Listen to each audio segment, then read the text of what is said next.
শুধু অর্থ আর স্বার্থের কারণে অনেক ভালোবাসা পতন হয়।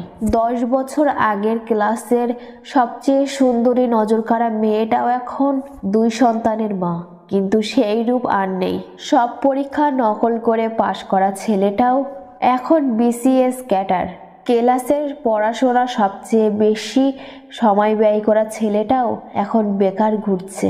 অন্যের গার্লফ্রেন্ড ভাগিয়ে নিয়ে যাওয়া বাইকওয়ালা ছেলেটাও হবু বউ এখন আর এক প্রতিষ্ঠিত টাকাওয়ালা বিয়ে করাবো।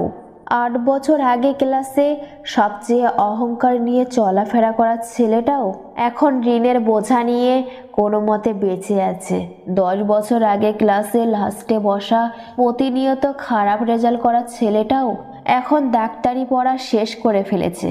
6 থেকে 7 বছর ধরে বারবার বয়ফ্রেন্ড চেঞ্জ করা ফর্সা সুন্দরী মেয়েটাও এখন পাত্রপক্ষের কাছে বারবার রিজেক্ট হচ্ছে।